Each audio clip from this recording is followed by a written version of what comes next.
Good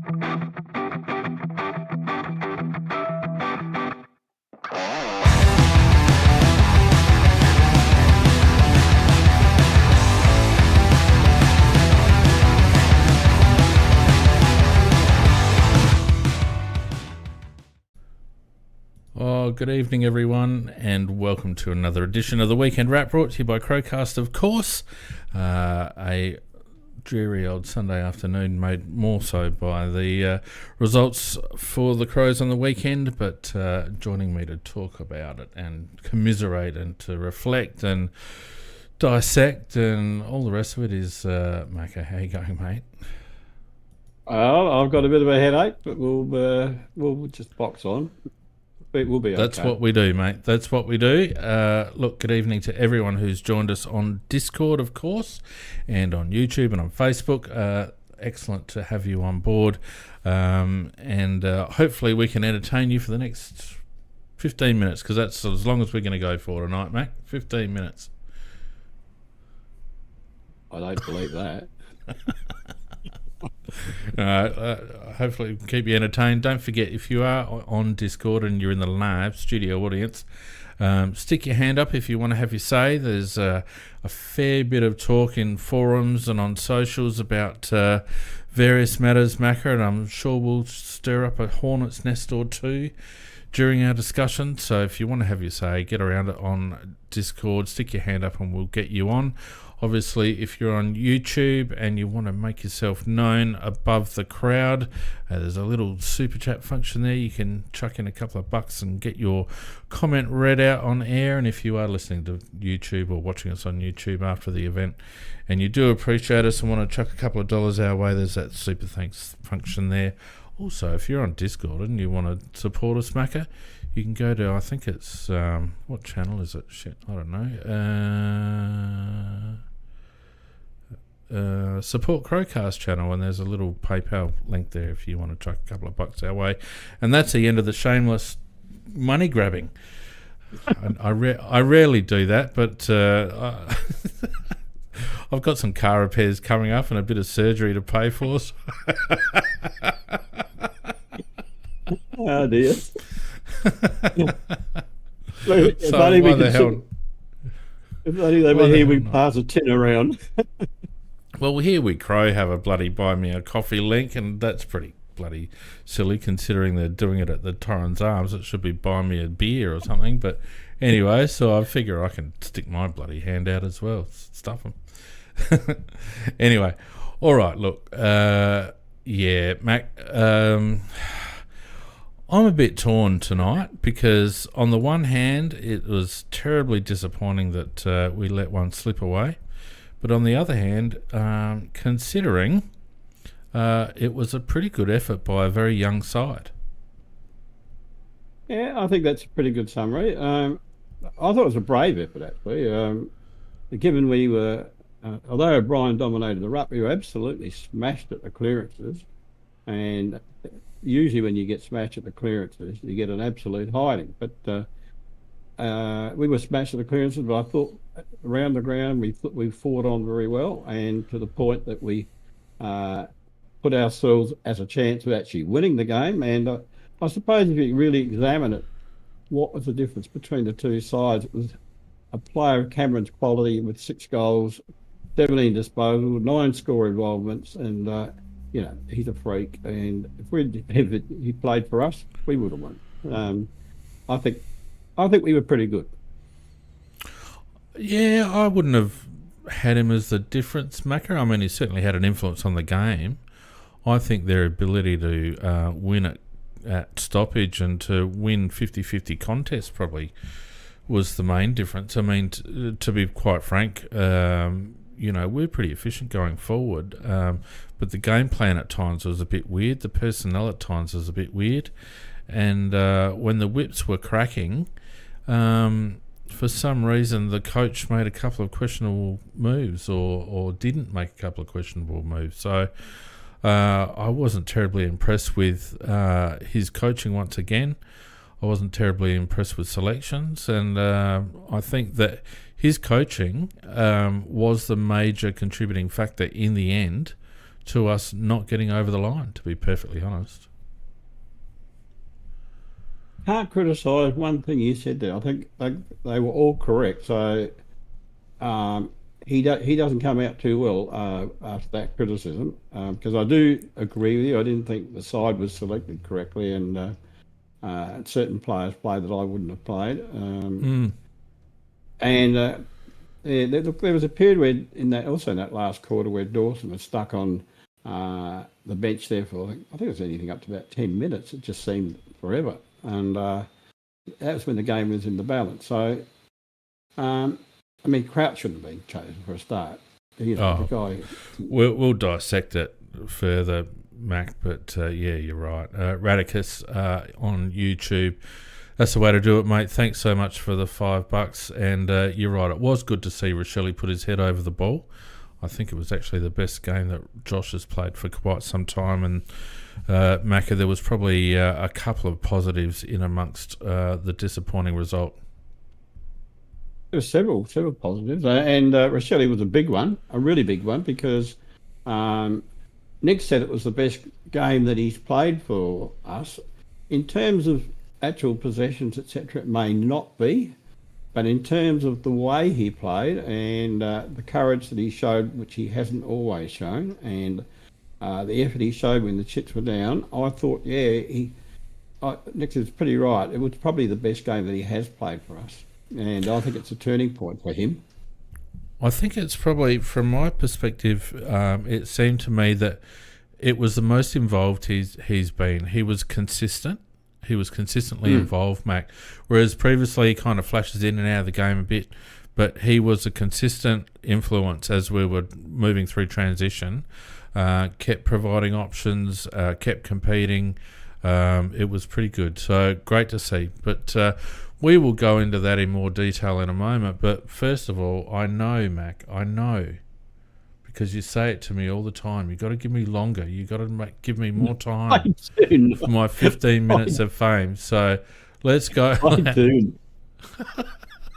God, you can bullshit. Why won't you keep me on for longer? Why do you hurry me up all the time? Why do you stop me when I'm trying to talk? Yeah. Why do you stop me when I'm trying to talk about 5AA? I don't understand. Oh, God almighty. Let's go into your 15 minutes of fame, mate, with the weekend's results. And Friday night, probably the death knell for Melbourne, Macca, and the Bulldogs just steaming along nicely at the moment. 15-20-100, 51 points over Melbourne, 9-5-59. Yeah, I didn't think the deficit showed how bad they really were. They lost by 6-15, so that could have been anything. If the Dogs had kicked straight. The Dogs were totally dominant. Yeah, it was a smashing. It was a smashing in anyone's language, mate. And that'll be it for the D's, I reckon. Yeah, Bontempelli and Trelaw, they were outstanding in the middle. I'd love to have midfielders of that quality. Absolutely fantastic. And also, I do respect Gawn for he played, I think, a mighty game, because I know he's playing with a bit of a foot injury, and he gave everything he could. But look, inside 50s was 65-39, and the Dogs on the run, they're on the way up. The D's, they are going the other direction. Yeah, it's as Michael loves Haley. What the hell is that on there? Oh no, it wasn't him anyway. It was Guy Man says on the YouTube, on the Discord chat. Things are lining up for a bit of a good one shuffle, Macca. Oh, is that good or bad thing? No, it's bad. I don't want him. No, I don't either. I don't want him, but it's kind of maybe shaping up that way. Anyway, look, I've already given you too much time, so let's continue. Look, I reckon what is it about red, gold, and blue teams breaking your heart? Because the Suns, just any chance they had, it just went down the toilet against West Coast. 15-7-97, 10-point winners over Gold Coast, 13-9-87. Hardwick is going to absolutely take a rifle through that place. Well, they played to the rules. They can't win away from home team, and that's what they did. They led all day. They fell apart in the last half of when West Coast ran all over them in 4-3 to 1-2 in the last quarter, and it was just another year. No finals for Gold Coast. Simple as that. Yeah, I reckon. Who said it? The guy in the chat says fire sale at Gold Coast. I reckon he might be right. Could be. Because Hardwick just won't tolerate that, and he's had him for a season now, and they've just gotten worse. So, anyway, let's move on. North and Richmond in the battle of the pick ones, and it was North losing that by winning 14-6-90 to Richmond 10-17-77, 13 points in the end. And when was the last time North Melbourne won 2 in a row, Mac? I can't remember. I can't remember that either, but as you quite rightly said, it was a battle for the spoon, and the Roos left it with Richmond. Zeri was outstanding in the ruck, just absolutely dominated. LDU, he was good. Sheasel was good. McKercher was good. Powell played a very, very good game as well. Tigers only had a couple of players that played well. And, yeah, it was 27 shots to 20. They should have won by more. What? 27 shots to 20? Yeah, Richmond had 27 shots and North only had 20. Yeah. Sorry. I meant, sorry. I misread my own comments there. Sorry. Yeah. Look, I'm giving you this time. This is your spot, right? And if you're going to start talking rubbish like that, we're going to give it to someone else like Vardy or something. Yeah, let's do that. Actually, the point I should have made is that Richmond got beaten even though they had 27 scoring shots to 20. Yes, correct. That was Yeah, thanks for clearing that up. Carlton just muffing their lines and missing a golden opportunity to knock Collingwood out of the race. And I think that's the very reason, Macca, why I don't reckon Carlton will win a flag. Because they don't win big games, and they should have won this one. Well, it was Pendlebury's 400th, and the Pies did live for the game. They played much better than they had. But they were aided by poor goal shooting for goal by Carlton. 11-9 to 6-14 at half time. Three-quarter time. Dacos playing outstanding footy for Collingwood. But Carlton came hard in the time on. But it got down to McGovern having to kick a goal after the siren to win a game. And just like the guy for Sydney, when they have to kick the goal after the siren, I think what they do, they try to kick too hard and they lean back. If you lean back, you will always kick to the right. It will split it to the right. It's interesting that those 3 shots, 2 for Logan McDonald and one for in this particular game, McGovern, and they've all done exactly the same thing. Yeah. And it blew the game. Yep, that's right. It's whether they try to be too decisive with it or too aggressive with it or something, I'm not quite sure. But anyway, never mind. Carlton won't win the flag, in my opinion. And I then, agree. what about this?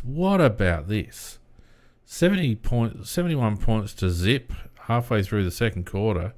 Ended up being a 22-16, 148 flogging over Sydney 5-6-36. Unbelievable. Well, if you look at history, there's no surprise that Port won the game because they'd won the previous 7 games that they'd played against Sydney. And so this made 8 in a row. But nobody could have predicted how it was going to be lost. I mean, Sydney, they were 0 quarter time. And they kicked 1 goal in the second, 1 goal in the second, 2 goals in the third, 2 goals in the last.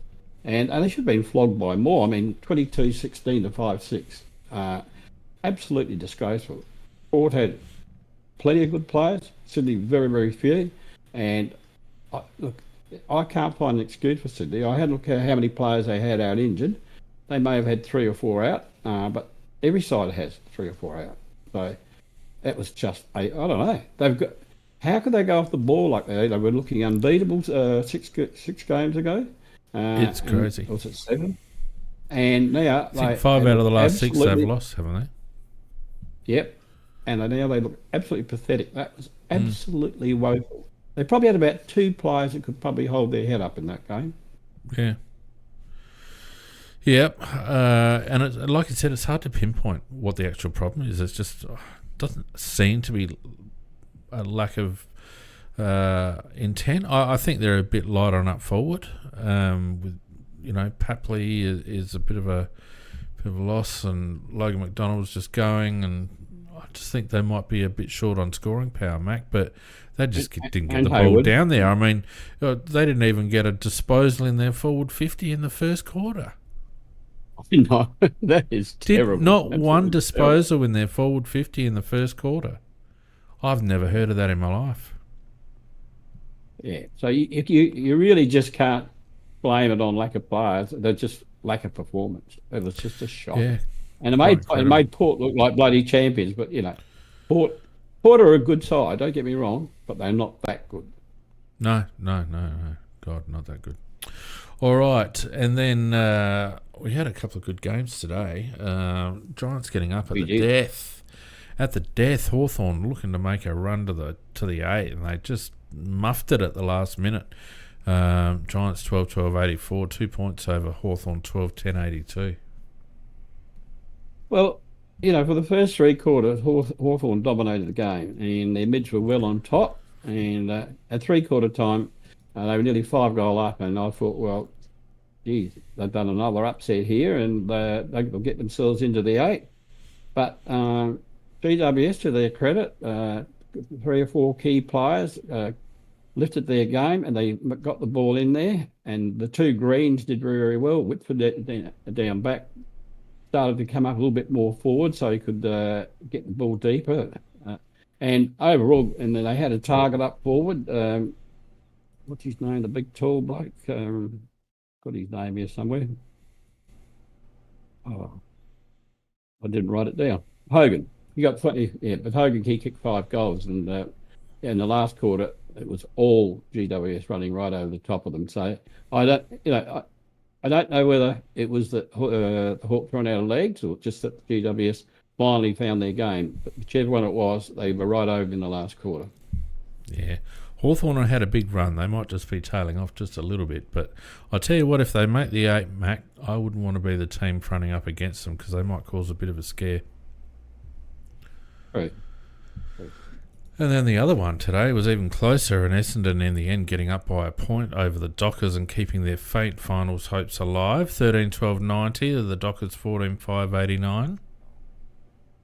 Yep, that was a game where midfielders game, really. The midfielders on both sides were very, very dominant. And in the first, 3 quarters, that Freo would look just that margin, a little bit of a margin better, because they had a couple of good scoring forwards. And I thought that they would go on to win. But in the last quarter, Essendon again, not fighting off a yawn, somebody says that. No, they just lifted that a little bit, and Merritt, he was very good. He got them going. Martin, he was good, and Essendon, they got it to a situation where it was a draw with 30 seconds to go, and good ruckman tap. Merritt gets the ball, handballs it to a player running through who kicks a point, and Essendon win. And Freo would be thinking about, this is one that got away from us. Yes, and again, costly in terms of that Final 4 spot as well, potentially. And then the just a nice little blowout to finish off the round. The Lions 85-point winners over St Kilda 19-10, 124, St Kilda 5-9-39. Yeah, nothing really to talk about here. Just a practice run for the Lions, who are, I think that's their 9th win in a row thing, and they're looking pretty good. But, Saints, terrible. Not much to talk about. Terrible. Let's have a look at the ladder. And Sydney, probably the worst team ever to be in the number 1 spot on an AFL ladder at the moment. And it's not going to get any easier for them next week, with Collingwood looking to keep going on 56 points. Brisbane on 54 points. Their game next week against GWS will be a cracker, I reckon. Port and the Giants on 52. in the 4, and then Geelong also 52 in 5th spot. Freo on 50, Mr. Golden opportunity there to be in 3rd spot, so they'd be ruining that. Western Bulldogs and Carlton in the 8 on 48 points. And then we have Essendon outside on 46, still a chance. Hawthorn and Collingwood on 44, also a chance. And then you'd say that's about it now. It's now probably a race in 11, I reckon. Melbourne on 40. That's 2 games out of the 8 now, Mac, and poor percentage, under 100%. You think they'd be done? And I've written them off, yeah. Yeah, Suns on 36, they're done. St Kilda on 32, just above the Crows on 30. And then Eagles, North and Richmond. So, yeah, it's a funny old race at the moment, because I know Brisbane have been on a tear. Port are in decent nick. Giants are in decent nick. The Cats are doing what they have to, but I just feel like it's probably one of the more wide open races we've had for a while. Yeah, very much so. I mean, I declared Sydney, as I often always do. I always make these declarations that end up blowing up in my face. Yep. But, going back about 7 matches ago, I thought that Sydney had the premiership just about sewn up, because at that stage they only lost the 1 game, and they were playing very good football. But all of a sudden, they are looking very, very ordinary.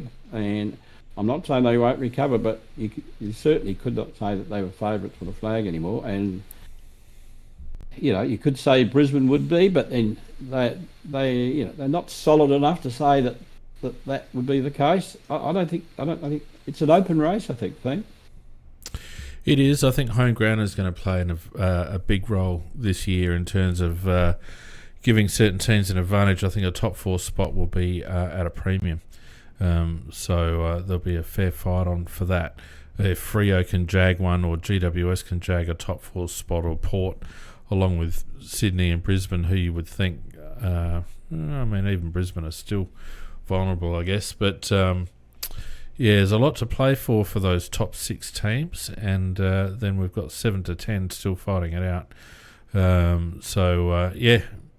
Interesting times, Mac.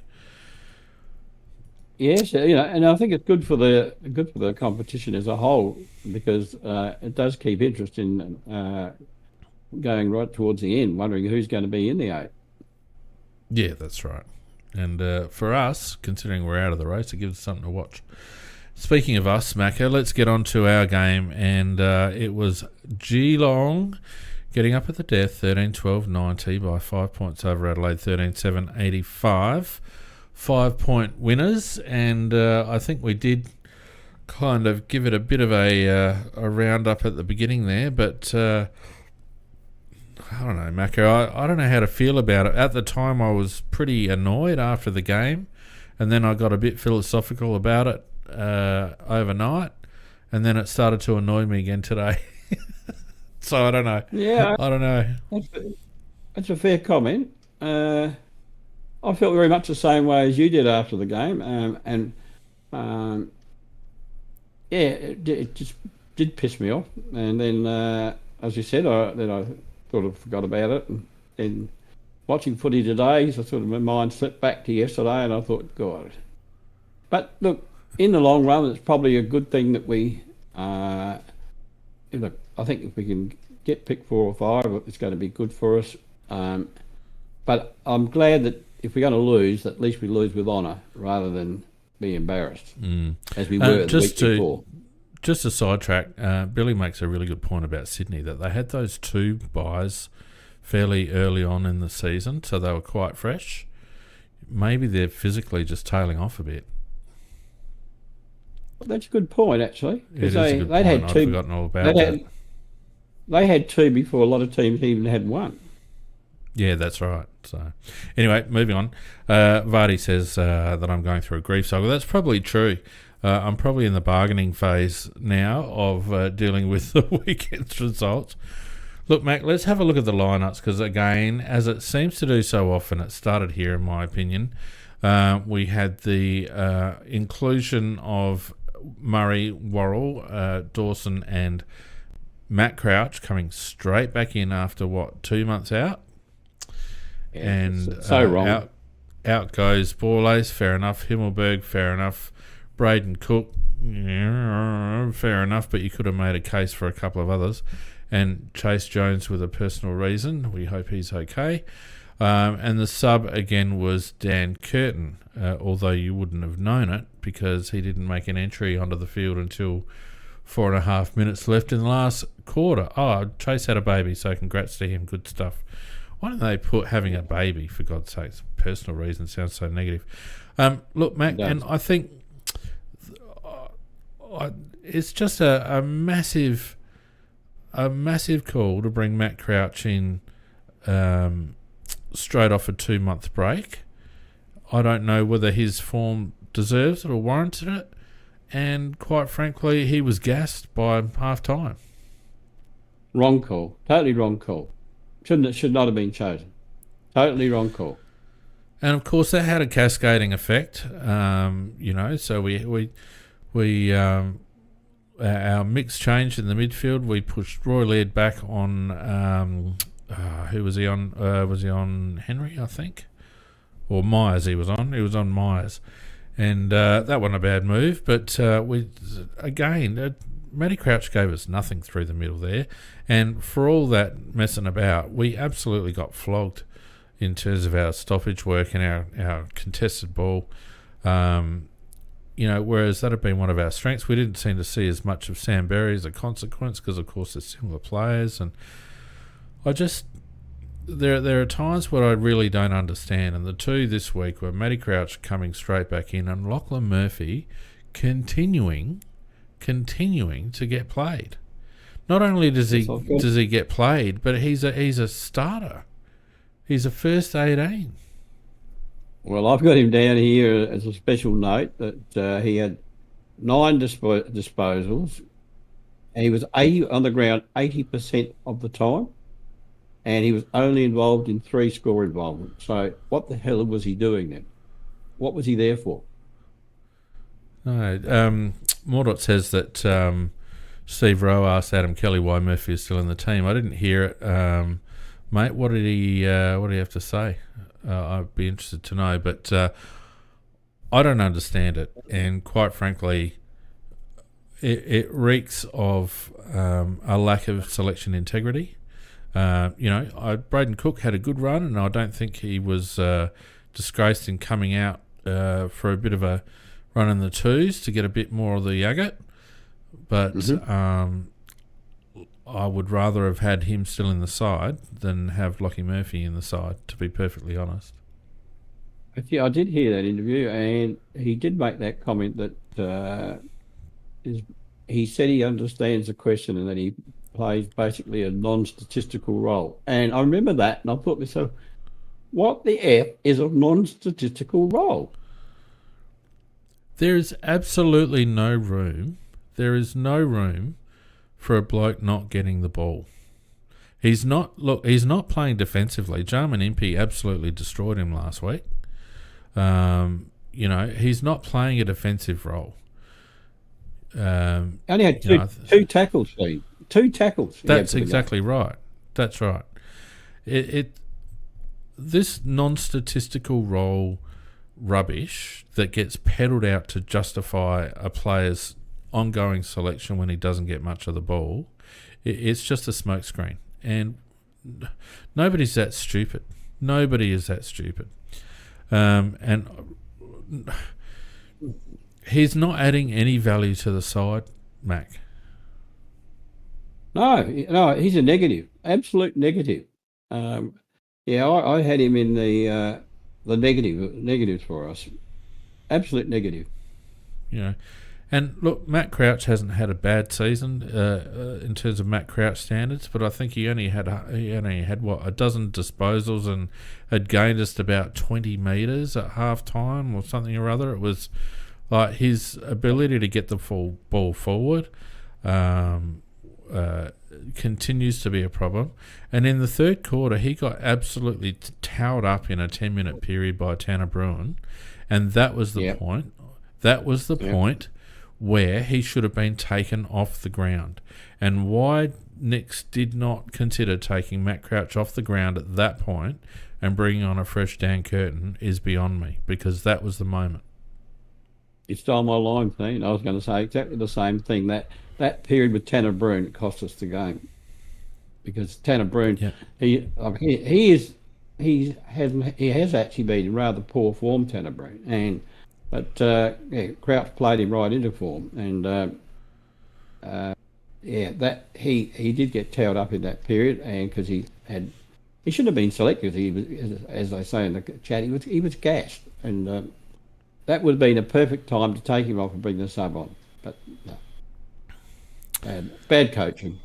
Now, Macca, I haven't done this for a while, but I'm going to do it today, and it may result in this video getting copyright banned. So I've masked the video a bit, but I want to play Matthew Nix's presser.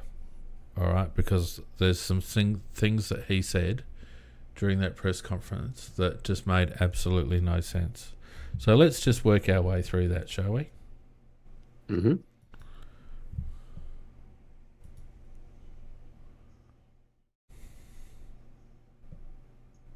Yeah.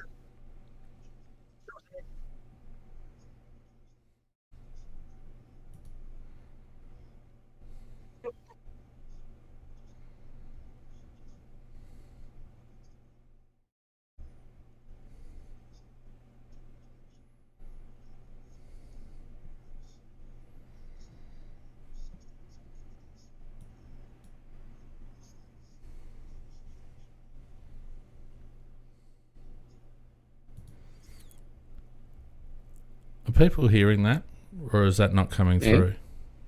I heard that. Are people on YouTube hearing that? No, it's not working on YouTube. Just hang on a second. I will make that happen on YouTube. I didn't think it was coming through on YouTube. Just one moment, please. The reason why I want to play this, Macca, is just simply because he just talks a bunch of crap. He does. Absolutely. He honestly just talks a bunch of crap. It's I've not seen anything like it. I've not heard as much rubbish come out of someone's mouth as with this presser. And the problem with it is that people accept it. People accept that. Hang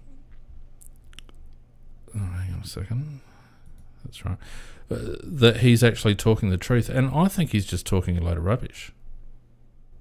Well, I think he's talking a load of rubbish, and I've said that many a time.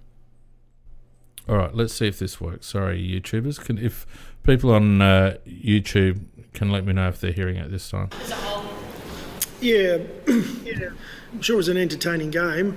They always are when they're close like that, and there was some good footy played. But from our point of view, we've just got a part of our game that's just not quite where it needs to be at the moment, and it put us under too much pressure. We played a fair bit of the game in an area that was hard to stop. I think they had 60 inside 50s. We lost that stat by a substantial amount, but we did take our opportunities when they came. And kept the game, reasonably interesting towards the end. I thought we had our opportunity to maybe, it's not so much steal it, but you're not going to win too many games with some of the stats lines that came out from this one, unfortunately. Macca, was he actually watching the game? Was he actually watching the game? I presume he was, but that's never usually got much relevance to what he says after the game. I'll tell you why I ask. Because had he been watching the game, he would have seen that from... Let me just line this up. From halfway through the third quarter until midway through the last quarter, we outscored them by like 5 or 6 goals. We did. We were completely on top of the game. Completely on top of the game, Mac. Right. So he's downplaying it as if we were never a realistic chance. And if he believes that, that means that he was coaching like we were never a realistic chance. Well, I thought it was horrible when he said that, because in the chat somebody said, "A fucking idiot." And I think that was a very good comment. Because you're right. We actually did have a period where we were definitely on top, and we were playing better football than them. And if we'd just done a couple of things differently, we would have actually probably sewed up the game. It was a game we could have won, and we were playing well enough to win it. And to talk it down like that, I think, was absolutely stupid. And I think that's you can only sort of take it that he's using that as an excuse that we played above ourselves due to his brilliant coaching, but we shouldn't have really been there. Correct. Let's continue. Message to the players, because I'm sure, like you said, they probably felt they could have even maybe pinched it. Well, the message is a balance between, we pushed a very good side right to the limit at their home deck, where we haven't won a lot of footy down here. But at the same time, there's an area that the standout that we just have to be better at, and I thought we sat down and talked about where they beat us substantially in that ground ball battle, and so when you're playing that way and you're up against the likes of Jeremy Cameron in a forward line and you've got 60 inside 50s against, you're going to be in a bit of trouble. And so, I know Jezza, he's too good for us to give that many opportunities to. That's something we've got to be better at. Again, he's blaming the players, Macca. He's blaming the players. We were actually on a roll from halfway through the third quarter until the last. And some of our stats were down, but he spends too much time looking at the laptop, in my opinion, because if he actually looked out the window and saw what was going on, he would see that in spite of us losing ground ball and in spite of Jeremy Cameron getting off the chain, we had the match in our hands. We did.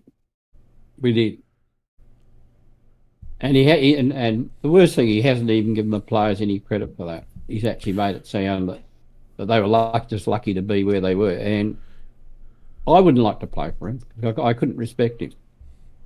Let's continue. Just obviously Riley's so dominant in the ruck. What do you shift to try and change, I guess, the situation in terms of Geelong being so dominant with those clearances and that sort of thing? How do you, maximise an asset that you have like that? That's exactly what we tried to work through on the game, and it was, if there's a stat that we dominated, it was hit outs, but we need to be better with our connection on that. How are we making the most of those? Because they end up beating us in ground ball in around those stoppages and taking far too many footies away from there. We set up the game to come in and we have an approach that we want to play it at a certain end of the ground. We didn't do that tonight. We did get some ruck dominance, but we'll go away and work on that. It's one we got some score from stoppage, but we should be getting a lot more footy out of there. So one of the guys that was complicit in losing that ground ball stat in centre was the guy that he didn't want to take off for fear of losing momentum. Yep. Right? So on the one hand, they spoke about it during the game and how they were going to get more connection and all the rest of it. Matt Crouch is the chief number one go-to for Riley O'Brien's hit-outs. He is the man. He is the coal-face player. He's not the outside player. He's the coal-face player. And yet, and I actually watched a little bit of it again, Matt Crouch just doesn't put himself in the right spot. As we've spoken about previously, Riley O'Brien, he's very easy to read, Mac, because he'll either knock it straight down to himself, like down in front of himself, or over to the left. There's two spots that you have to cover, and it's consistent. You or I could bloody rove. You and I could rove to him, right? Matt Crouch is never there. And yet this is the guy that Matthew Nix wanted to bring in off a 2-month break and then refused to sub it for fear of us losing momentum in that third quarter. Well, I think we all agree that Crouch shouldn't have been out there for a start. He shouldn't have been in the side. And as you say, we got slaughtered in that midfield. And to actually take Crouch out and even to put a young guy in there would not have made any difference because Crouch wasn't having any effect. Well, he was having a negative effect, like we said, because Tanner Bruin in that third quarter got on top of him, and Matty Crouch stopped. Not that he ever does it much anyway, but he stopped running defensively. I saw a couple of times where he was just jogging to space in the defensive half, wasn't manning up, and was of no use to anybody with what he was doing defensively, and he should have been off the ground. Agreed. Totally agree. We'll keep going. I missed your answer before, but considering they were playing for the top 4 spot, you guys don't have the same level of motivation that you impressed that effort to push them to the very end. Oh, we have plenty of motivation. We haven't spoken about any drop off or any reason to drop off. We were coming down here to win a game of footy. So yeah, it's not a motivation issue. At the moment, it's we have improvement that's needed because we will fight and we'll give everything we possibly can. Tonight was almost like we were on the ropes and we were just covered up. Then we'd throw a couple of punches back at them and then we'd cover up again. It was, we want to play footy in a slightly different style to that. What game was he watching, Macca? We weren't on the ropes covering up. We kicked 5 to 6 goals in a row between halfway through the third quarter and halfway through the last. What game was he watching? Absolute dribble. Just dribble. Meaningless dribble. It doesn't actually make any sense. What he's trying to do is rewrite the story of the game because we weren't punch drunk on the ropes. We had actually absorbed a lot of Geelong had thrown at us, and we'd actually come out firing. And in that second half of the third quarter, what I felt was most admirable was our ability to wrestle back the momentum after Geelong got away to a little bit of a hot start after half time. And we did it in the second quarter as well. We were able to just stop that flow, and it wasn't pretty and it wasn't fast. What it was just our ability to stay in the contest. I remember watching at one point, even though we were down, our pressure gauge rating, whatever they did, was still in the elite level on the Fox broadcast. All the indicators were still very, very positive, right? We absorbed their pressure on more than one occasion. And at the back end of the third quarter, we were humming. And then we came out in the last quarter and we were still humming. We get to 10 points up. And then what does he do? He throws blokes behind the ball. And he doesn't actually take off a gassed player.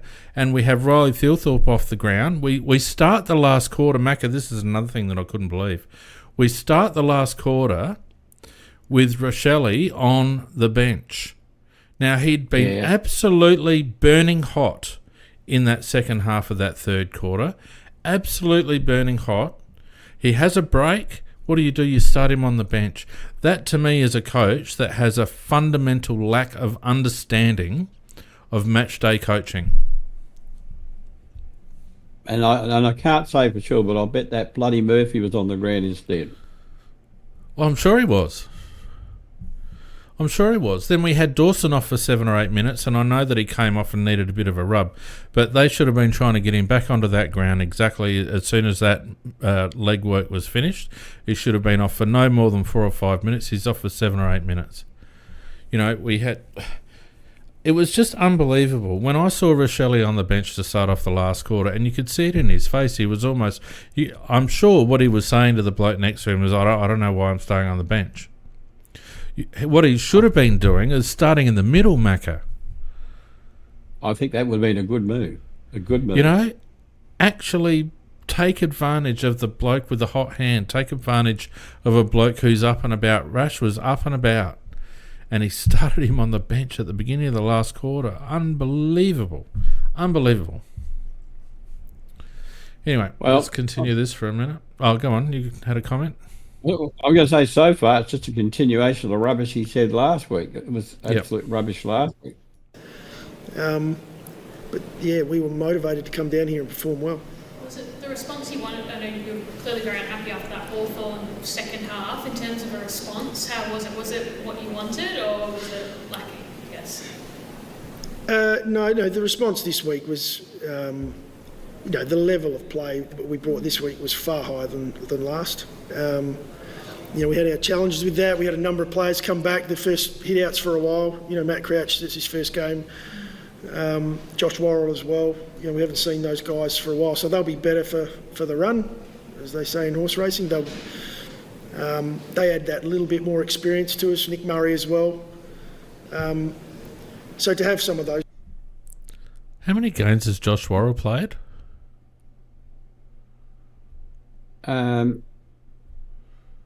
Maybe played one in 25?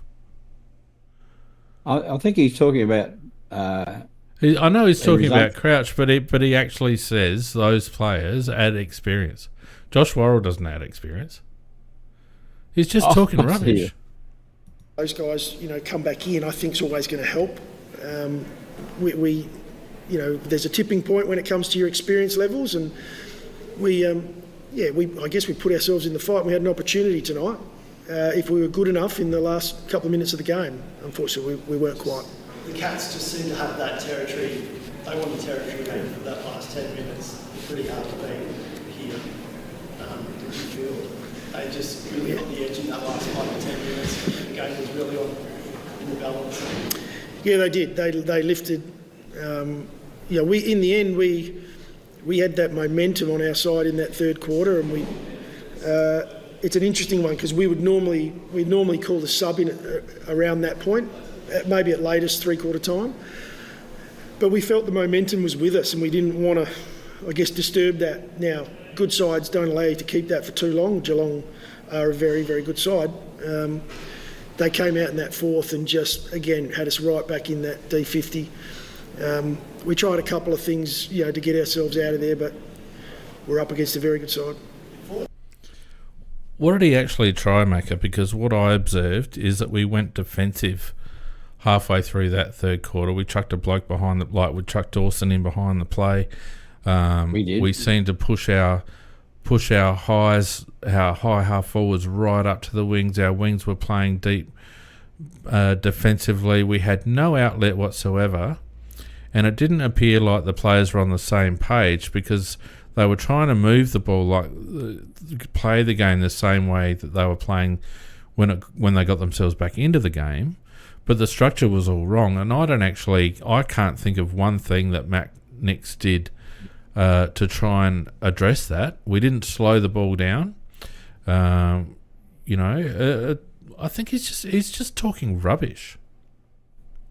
Well, you're quite right. There was that little period there where our wings were at a half back, our half forwards up at the wing. So basically, we had virtually nobody on the forward side there, which we went very, very defensive. Now, that can only be, I think, at the behest of the coach, you would have thought. Well, someone's making the move, but I won't play any more of this. But I will finish off on one point. So, with 4 minutes to go in the game, when we're already back down, right? We're down. How much were we down at that point? 4 minutes left to go. I think we were only it was like about 2 points or something like that, maybe. I can't remember exactly. It wasn't much. Dan Curtin finally comes on, and it was after a goal was scored by Jeremy Cameron to put them in front, right? Correct. Okay. And what happened? Where did Dan Curtin go?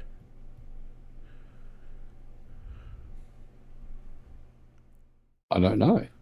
The bloke had been sitting on the bench for 3/4 and 25 minutes. So probably, he went to 2 hours? He went straight into the middle. The middle. That's right. The poor lad is stone cold.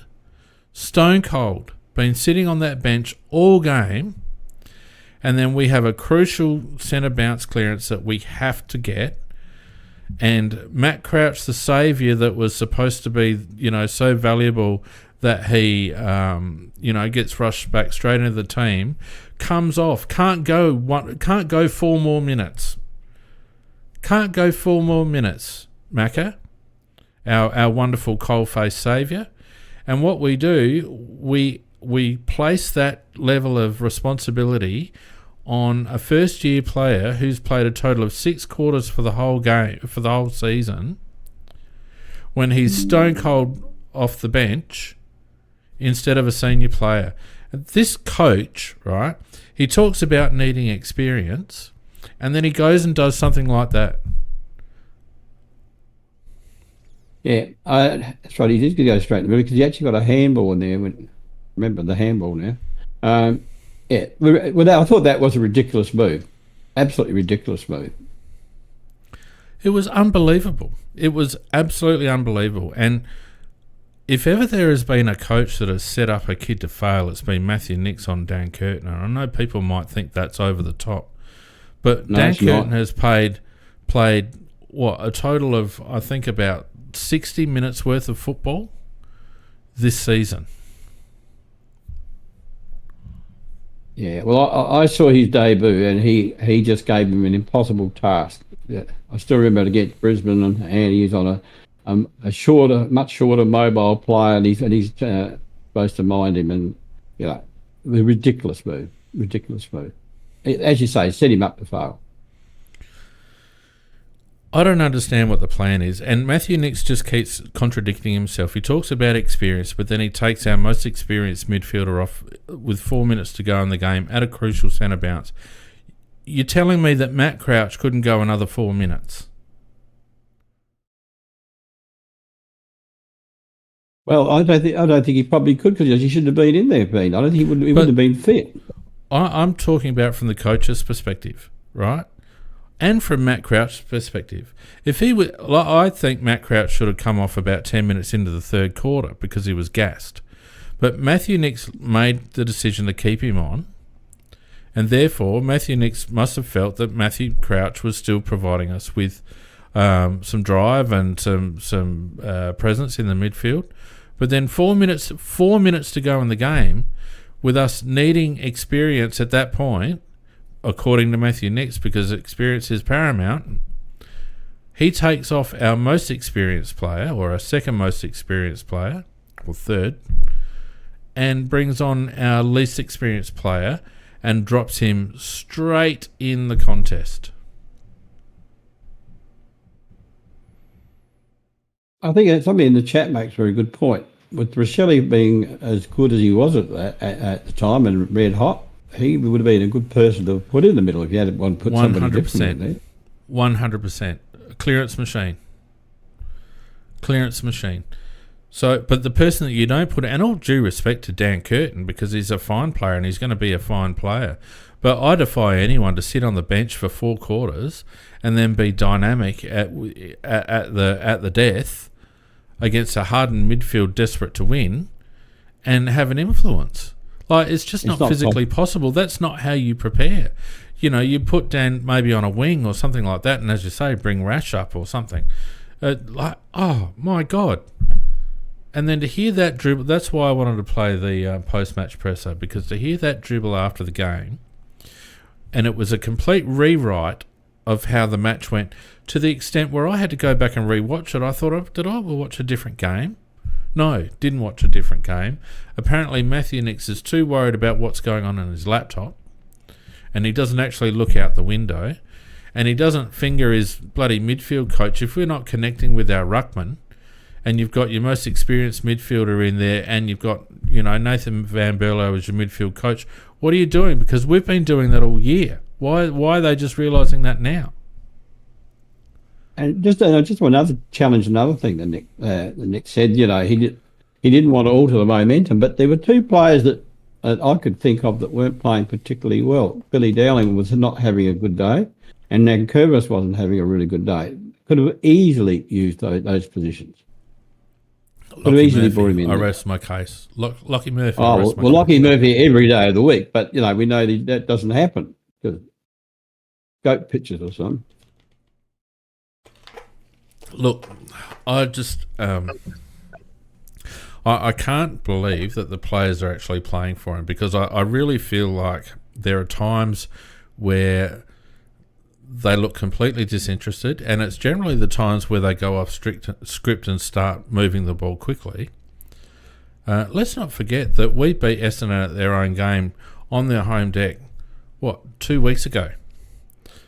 Why is Matthew Nicks so downbeat about our playing group? Yes, we had a bad game last week, absolutely, horrific game. But why is he so downbeat? We're a young up-and-coming side.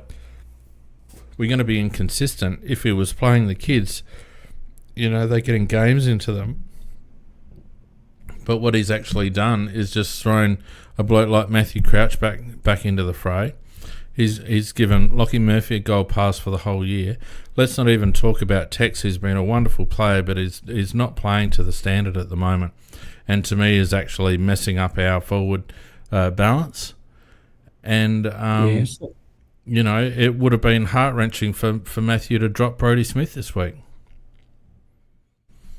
Yeah, I was amazed that happened. I was glad it happened, but I was amazed that it happened. But I think you're right about Tex Walker. I mean, he didn't have a great game, and to some degree, as you say, he was more of an impediment, certainly to Fogarty in particular. The Thilthorpe factor, that was great, but I don't think Nicks has got very much idea. I fear that we're going to be stuck with him for next year. Yeah, a few people in the chat talking about Nick sounding a bit tanky. And look, it could be that.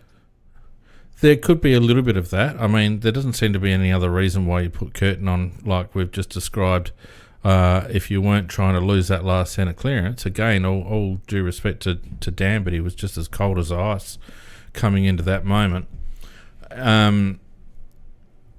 Look, I don't know. I mean, it's a fight between. Do they? I don't know. It's not something that we've done as a club before. No, we've never done that. I mean, in the couple of years before that, we didn't have to. But at the moment, I think we should be playing better than. Our results should be better than they are, because there is some very good football played at times. Well, let's just explore that for just a little bit, because when you take it in the context of Nicks getting an early re-sign, maybe that was license for them just to mess around a little bit.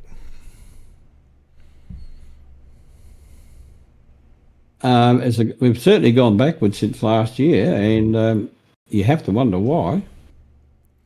I mean, I don't really think that's true, but it's probably the first argument that has made any sort of sense at all as to why we would have re-signed Matthew Nicks when we did.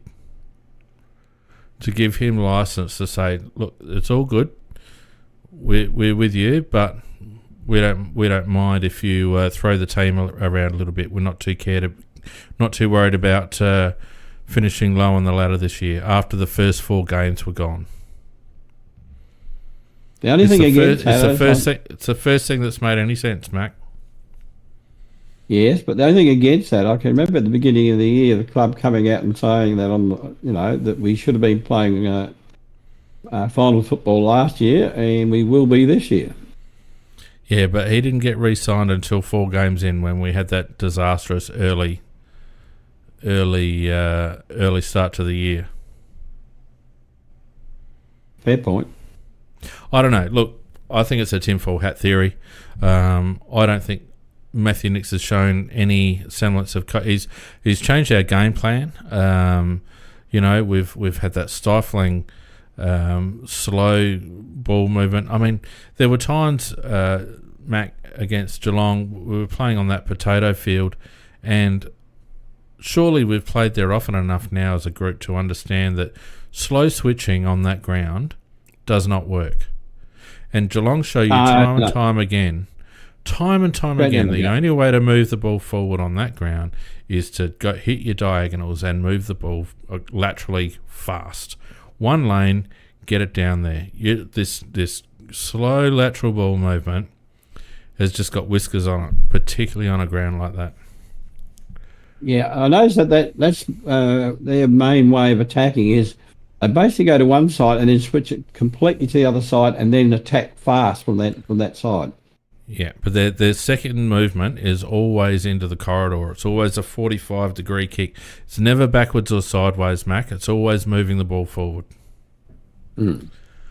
And we just continually just look around and then go the easy sideways option. And, you know, pardon me, you can tell sometimes with the down-the-ground view, if our players were just willing to pull the trigger, there's some gaps there. If you kick it to the advantage side of your teammate, there's some pretty quick transition available there, but we're just not prepared to pull the trigger. Yeah. Although I think that when we had that burst where we were going very well, but we did start to do that thing. Well, and that's what I was saying. You know, periods of time where we couldn't move the ball, and periods of the time where we did loosen the shackles a bit. And I think a lot of that was personnel. When we had Zach Taylor and Jake Saligo and those blokes involved in the play, even Sam Berry to a degree, we seemed to want to be more aggressive with our ball movement. But there were other times where those blokes didn't have the ball in hands. We couldn't move the ball. I felt our movement off half-back was particularly one-dimensional. You know, there's a lot of down-the-line stuff. There was a lot of slow switching and all the rest of it. I don't know. It seemed to depend on who had the ball in hand as to how we played. That's correct, yeah. You know, we had a lot of blokes like Murray, for example, Worrell, for example, that although Worrell is prepared to play on, but Murray less prepared to play on. You know, with not a lot of going back in after injury, so there was a little bit of that added to it, thing. Yeah, 100%. But again, you've got to have the, you know, so we played a bloke called Rory Laird in defence for a large part of the game, particularly in the first half, Macca. And you would think that a bloke like Rory Laird would understand that there are some blokes in the team you just don't want to let kick. And I actually thought Rory Laird's game was the tale of two sides. On the one hand, he did a pretty good job on Brian Myers. Myers didn't do a lot of work. But offensively, Rory Laird has turned into the most lazy, entitled footballer, unaccountable I have seen. There were times where he could have laid shepherds where he didn't. There were times where he could have made ground to provide an option, and he didn't. His disposal was lazy and sold other teammates into trouble. So he actually did all right on Myers, although maybe it was just the fact that Myers didn't have a great game. But Rory Laird just seems to be playing like an angry little man at the moment. And to me, it's almost saying, Rory, why don't you go and chase a premiership with another club? Because I don't think you've got the mental stamina to be able to stomach this rebuild if you're not front and centre in the midfield. Yeah, well, there'd be nothing lost by trading him anyhow, mate. No, I'm not saying that there would be. That's why I'm just observing how he's playing at the moment, Macca. Yeah, I thought he did a good job in keeping Myers quiet, but I also agree with your other comment. He was not aggressive at all with the ball once he had it. I don't feel like... I never saw a lot of Laird in contest with Graham Myers, so yes, Graham Myers didn't have a lot of the ball, but was that directly attributable to Laird, or was Myers just off his game that day? Well, I don't know. How long's a piece of string? It just happened that Laird did get a lot of the ball. So you would have expected a lot more from him once he had it, but then that's not his game either, is it? He doesn't use it that well. No, and again, you know, I don't know. What's going on with... That's weird. Yeah, look, I don't think Lead had a fantastic game offensively. But let's look at some of the positives, because we've already talked about Josh Rochelle. I felt like it was the most consistent game that I've seen him play. He was in the contest whenever the ball was in his area. Didn't shirk it, took marks, kicked goals, gave goals off to other players. Certainly the most complete, consistent game he's played for us. He had 8 score involvements as well, Pete. So, I mean, he had 14 disposals, 5 tackles, 3 goals, and 8 score involvements. So I thought he was the perfect forward. Yep, playing in that role, I thought he did very well. It was more prepared to work, Macca, because whilst he was still playing that high half-forward role, we did see him deeper into our forward 50 a lot of the time. So he was prepared to run up and back a lot more than I think he has previously. So that was really good to see. The other one was good. The other one was Riley Thilthorpe. Like, he had a bit of a second game of Blues last week, but and there's still, let's not get carried away, because I think Riley still has some work to do with his overhead marking. He's running under the ball, which seems to be a trait that every Adelaide big man has. They all run under the ball, Macca. A little bit he does, yes. When the ball's coming in high. But I thought he gave us a glimpse of the future, though. I thought there was a lot about his game I really liked. I mean, he got 3 goals, he had 7 marks, he had 11 hit-outs, and he had 10 score involvement. So overall, because he's got that ability at ground level as well, he's good at ground level for a big man. He played it, as I said, not the perfect game, but he sort of gave us a glimpse of what we might get in the future. Yeah, and my comment isn't to run his game down at all. It's just we've got a few blokes that do it, and Nick Murray's going to do another knee if he's not careful, because he does it all the time. His lower body gets in front of his upper body, and he ends up landing almost backwards all the time, and he's going to do his knee. And Riley does it a bit as well. He just gets under the ball instead of jumping earlier into the drop zone. He runs to the drop zone, and then he's kind of far more vertical, and someone needs to get around him. And Elliot Himmelberg does it as well. None of them seem to be able to protect the drop zone when the ball's coming in high, and I think we need a tall player to come in the off season and just teach these blokes how to do that. Because if Riley Thilthorpe can add that sort of, like, he's great when he's running to the ball and he's getting to the ball at the same time it's hitting the drop zone, and he's got no choice. But when he's got to time his run, when the ball's coming in higher and he's got to time his run to get to it at the right moment, he just runs underneath it. But when he's running at the ball and that mark that he took with that nice little kick, I think it was Geordie that just dropped it on that Geelong player's head, and Riley came in over the top and plucked it nicely. That's the sort of stuff he's going to excel at. And as you pointed out, his ground ball work is excellent. His foot skills are really good. If you can add that last string to his bow. And look, I actually felt he was far more dynamic in ruck than Riley O'Brien. I actually thought when Riley Thilthorpe was in ruck, we looked a little bit more potent, to be honest with you. Yeah, which is why I did mention his little stint in ruck. So, your point's very valid about the, particularly with Murray and Thilthorpe to some degree, that the weight's behind the knee, too far back. And, they've really got to, as you say, be going forward. He did that one really good one where he just went sort of crashing through, and that's how you like him to be, because that way they won't hurt their legs that way.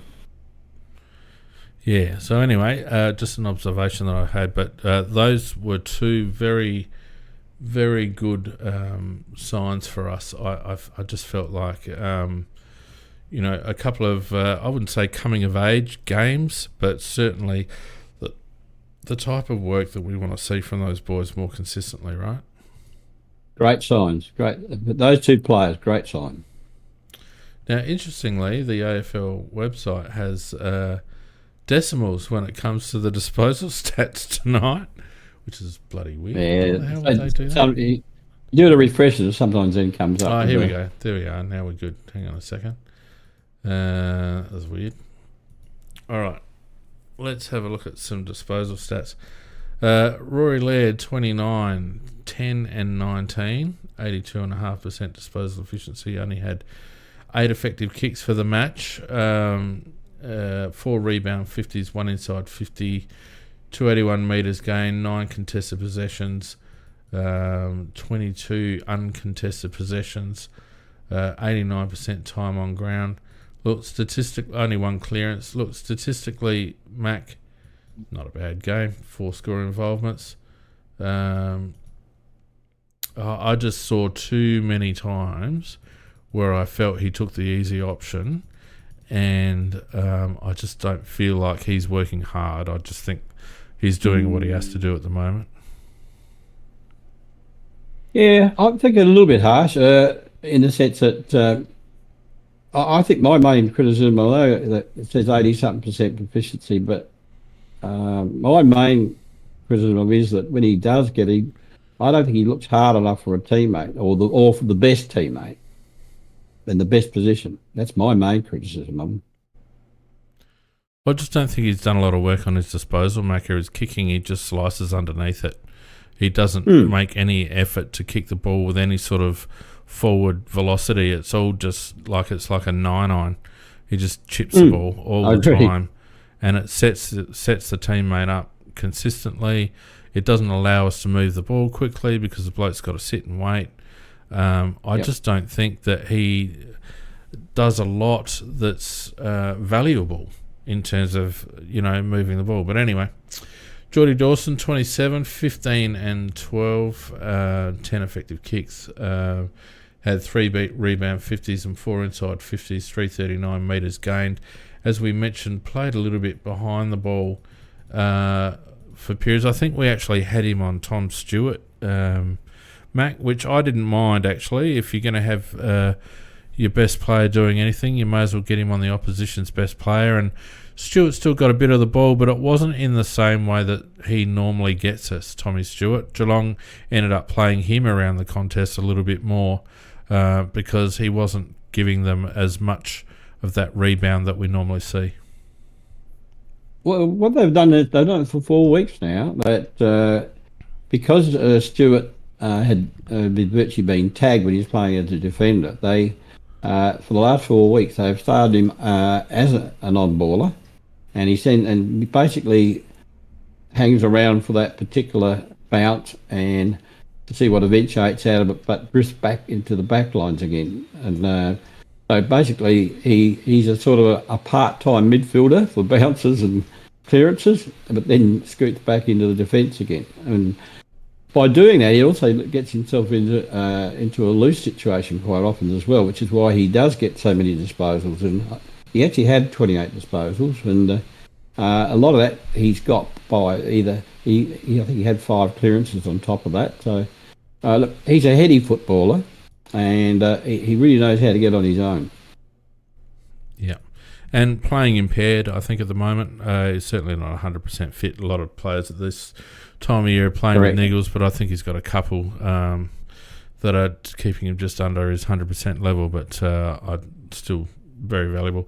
Matty Crouch, 26 disposals, 7 kicks, 19 handballs, 5 effective kicks for the match. Gained 109 metres for the match. Now, I don't know what sort of role Matthew Nicks wants him to play. No idea. But he got 4 clearances for the match. How many score involvements did he have? Where are we? I can't even see. He had 9 contested possessions. There we are. He had 4 score involvements, no goal assists. 14 pressure acts, playing as a cold-faced mid. By comparison, Ben Keys had 26 pressure acts and played a half in the midfield in the second half. Very good half he played. Benny Keys had 9 tackles to Matt Crouch's 4 tackles. It's just, you can't just look at the kicks and handballs or the disposals and say, yeah, Matt Crouch had a good game. Those stats tell you everything you want to know about Matt Crouch. He's one-dimensional, and he doesn't hurt the opposition. I totally agree. I'll tell you, shouldn't have been he wouldn't have been my side. I wouldn't have selected him. And that's saying something, because you're a big one for Matt Crouch. Yeah, but if we've got to have alternatives, and we've got alternatives. I mean, last year we didn't have the alternative to the degree that we've got this year. We've got a lot of alternatives. I mean, Billy Dowling should be getting chances to go through there. That's how he made his name in the twos as an on-baller. Yeah, we're just throwing Billy around at the moment. Well, I think he's getting sort of crucified. But, Zach Taylor. I don't know what his role is. Well, he probably doesn't either, poor bugger. Both Billy and Taylor, I think and you throw in Soligo. I'd use Dawson in there as well. And then, look, as I said, Keys had a very, very, very good half in there. I thought he was definitely our best midfielder for the day. There are so many options we could have done. We didn't need to bring Crouch in, and I don't think we need to bring him in all year. Yeah, and I would make an argument again that it inhibits Sam Berry when Matt Crouch is in. I think Sam's had a really good run. Now, Sam had 18 disposals, 9 kicks, 9 handballs. He had 14 effective disposals, 246 metres gained, 10 contested possessions. Let's have a look at his other stats. I thought his attack on the ball was good. Berry's attack on the ball was good. Yeah, look, and again, when Sam gets the ball, it's generally moving forward. The ball is generally moving forward. The amount of times you see him power through contests, as I've said, you don't see Matt Crouch do that. And I think it's going to be terrible if we see Sam Berry leave next year, because I think it'll be our loss. Well, I agree with you. I've never been a great Berry fan, but I think that I thought he's grown this year, and I think that there's more growth in him as a player. Crouch is, I think he's had his day. Unfortunately, I think he's signed for next year. Smith is going to be signed for next year. 2 bloody useless signatures. I'm just gonna bite back at you once on this, because previously you have favoured Matt Crouch for Sam Berry, saying that Sam's not good enough and Matt Crouch has come back really strong and all the rest of it.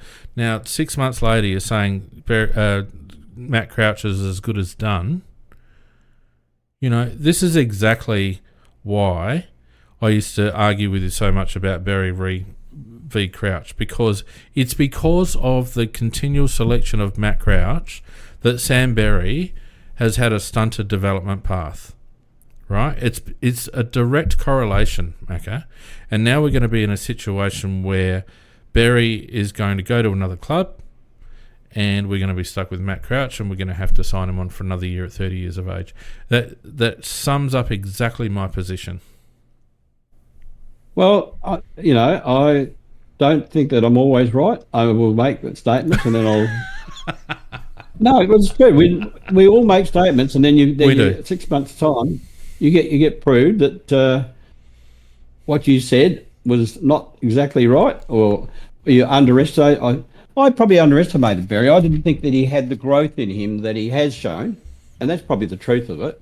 And Crouch not being available has given Berry the opportunity to show us the growth. And if you go back and listen to the previous podcast, I've been actually praising Berry for his 100%. And look, mate, I'm not having a crack at you. I guess I'm just illustrating. It's more about illustrating development and the fact that you've just got to show faith in kids, right?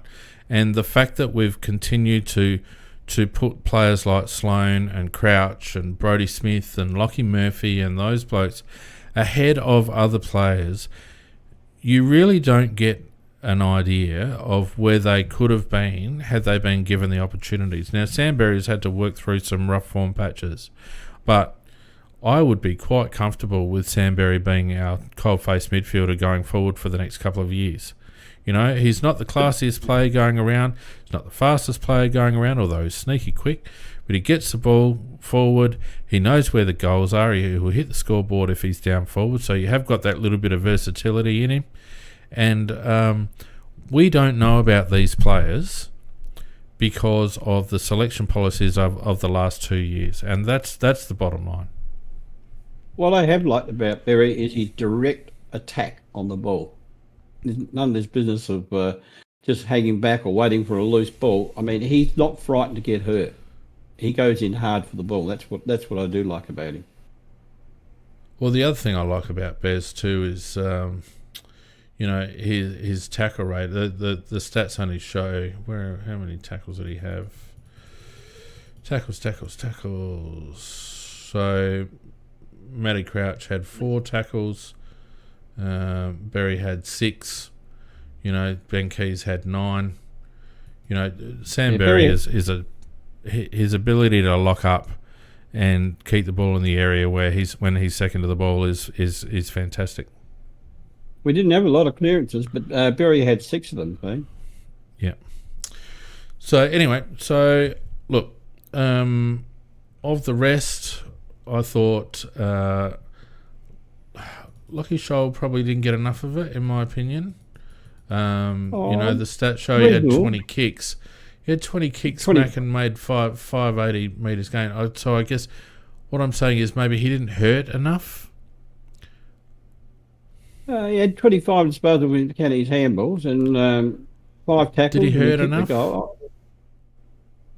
Not to the level he played the previous week, but then again he was playing a pretty tough opponent. So I thought, look, he was okay. I gave him a pass, in the sense that I thought that at least if every player had played to the level that he did, we would have been very, very competitive, because at least I thought that he was very, very competitive. And this is a guy that used to almost faint when it looked like there was going to be a collision, but I think he's going all right. I think I understand what it is that I'm not seeing from Scholl. And yes, he played, well. The stats are great. He got a lot of the ball. He uses it pretty well, etc., etc. But I think I've worked out what it is about him that I wish was there. He is not a line-breaking wingman. No, he's not. And therefore, I think we lose a bit because he tends to play behind the ball a little bit. He'll often be that backstop sweeper coming off half-back. We don't see him running down the wings and beating a tackle and all that sort of stuff, and it's a shame he can't be everything. But I wish we had at least one wingman, a bit like Seeds used to be off that half-back wing, where he could break a tackle, break a line and drill a 50-metre pass. It'd be nice to have that from Lockie, but I don't think he's got that in him. But look, certainly deserves a spot on the side at the moment. Worrell, yep. I didn't think it was a bad return. Mac got done a couple of times, but probably first game back and favouring the arm a little bit maybe. He had 21 disposals. Yeah, 12 and 9. Look, he was fine. Just a couple of times he got caught out in marking contests. He did. Soligo, only the 7 kicks out of his 21 disposals. Seems to be struggling with his acceleration, Macca. I think he might be carrying a groin or something like that a little bit. Struggling to get separation, and it's putting pressure on his disposal. I think you're probably right. He certainly hasn't backed off in terms of effort or physicality, but yeah, I think you're right. I think he might be carrying one at the moment. Yeah. Murray wasn't too bad, but he also got caught a couple of times. Obviously, was on Cameron, so had a few kicked on him. doesn't look to be moving 100% freely. Couldn't go with Cameron. Didn't have the acceleration to go with Cameron a few times. But didn't have a lot of choice. We actually had Nankervis on Cameron at stages. We had Keane on Cameron at stages. It was just he's a tough matchup. Oh, he's a star. The absolute star. Yeah. And when he plays up high, he's almost impossible because he's got that rangy run about him, and then he can kick the ball from 50, and he's just a good player. Oh, star. Absolute star. Yeah. Benny Keys, I thought, was instrumental in our third quarter comeback, getting him into the middle and just lifting our energy levels. It seemed like we were sort of just plodding along there at some stages, and then Keysy comes in and just runs amok for a while and puts pressure on, and a toe poke here and a knock on there and a tackle there, and never dies wondering. And haters going to hate on Ben Keys, and we have. But right now, his energy is invaluable, and it dragged us back into the game. Yeah, I thought he was one of the ones that actually motivated us and got us going again in the third quarter and last quarter. What I like about Ben is that a lot of players who play on ball or play on the wing and then they get stuck in a forward pocket tend to do nothing. But Keys is quite happy to do that and to do whatever the coach asks him to do or whatever that he thinks that's right for the team. I mean, he's a very good team man because he'll play whatever role he's asked to, and I think he does a good job. 100%. Mark Keane started terribly, but I thought steadied after an opening couple of minutes from hell. He's there. Shocking. Yeah, I was waiting for him to get subbed out in the first 5 minutes. It just looked like he was going to have one of those games. I was yelling out, trade him. Mitch Hinge had another good game. Sam Berry we've talked about. Max Michaelani had a good game on, what's his name, Oliver Henry. I thought he was on Henry for most of the time, wasn't he? I think. Yep. O'Brien, look, I don't think Riley was too bad. No, I thought he outplayed their ruckman quite comfortably around the ground. Their ruckman wasn't much of an influence at all. So I thought Riley played his part. Riley Thilthorpe we talked about was really growing and certainly got the attention of the commentators with his size and his athleticism. He's an absolute beast. Zach Taylor mentioned Mac. Again, just a little bit down on his disposal, but gee, looks like he's got something. He's got a lot of poise, doesn't he? And he's very composed. It's a pity he's not 4 inches taller and about 10 kegs heavier. He'd be the absolute perfect midfielder. Sorry, who was that? I missed the name. Taylor. Zach Taylor. Yeah, no, it's a pity. I wish he was a little bit bigger because he is a genuine midfielder. He does read it very well. Yeah.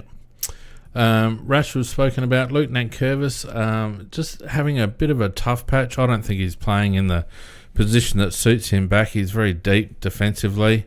I'd like to see him up the ground. He is that bloke on the wing, Mac, that can, not that he's super quick, but he's got so much time with ball in hand and it's quite evasive that he can break a line for you.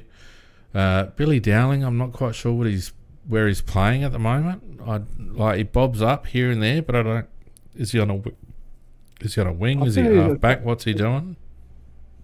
I thought he was on a wing, but he was spending more time down at half back than he was on the wing. Didn't have the greatest of games. I think he only had, what do you have? Only 11 had 11 disposals, touches. Yeah, 11 touches. Only 150 metres gain. Yeah, very down compared to what he's been doing. But seemed to have a defensive role. I didn't see him do much run and carry at all, to be honest with you. Lockie Murphy, we've talked about him. Tex, look, mate, I think we need to give him a farewell game and a showdown and tell him that's it, Taylor, you're done. Yeah, I think that if we're going to go anywhere, we can't give him a contract next year. No, I think I've come to that conclusion as well, Macca. Showdown's an away game, but it doesn't matter. It's still at home, and Port can't get more than 30,000 parties, so we'll still have 20,000 there. No, I'm probably playing for the rest of the year, but on the basis that he won't be playing next year. Well, I think it's time, Mac. I really do. I think it's time. He had such a fantastic fairy tale season last year. We all had really high hopes that he might, kick on. But look what's happened with Hawkins at Geelong. He's fallen off a cliff. The cliff comes very quickly at that age. It only takes a niggle. Or a week off training or something like that. He's carrying a hip or whatever he's doing. His back's cooked. Whatever it is. But I do hope that the club handle it professionally and decisively, and I do hope that Tex handles it professionally, because we have to move on from Taylor. He's been a fantastic champion for our club. And look, he'll probably bob up next week and kick 4. But that's not the point. It's not the point. The point is that when Tex is on the ground, he runs to the spots that he wants to run to. The players tend to look for him irrespective. We need to move on, and I do hope it happens cleanly. Well, when he plays, he always affects Fogarty's game. There's no doubt about that. Fog never plays that well when Walker plays. When Walker was out missing those games, Fog was at his best, and I think Fog is ready to burst out and mature, because he's actually shown a lot of signs of that this year. And with Phil Thorpe next to him there, I mean, Fog can play virtually the role that Walker does, and Phil Thorpe's up there for the ones that come in very high. Yeah. How's this, mate? This is, who am I talking about here? 8 disposals, 5 kicks, 3 handballs, 100% disposal efficiency, 5 effective kicks, 2 clangers. My suppose both have been handballs. 8 effective disposals, 3 inside 50s. Like, that's Walker and Fogarty's stats are almost identical. Both exactly the same. Well, I agree with you. I think Darcy benefits now, and Darcy's really starting to impose himself now.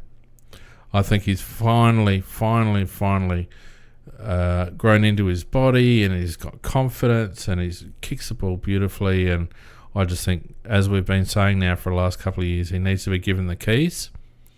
And I just hope the club act professionally on this one. I'm in the same camp as you on that one, Pete. All right. We've got Mordot here wanting to have something to say. We'll invite him on. And how you going, mate? All right. You guys hear me? Yeah, mate. Yeah, playing Dota 2 again. Can you hear me? Yes, mate. We can hear you. Okay, great. Hi, guys. How you doing?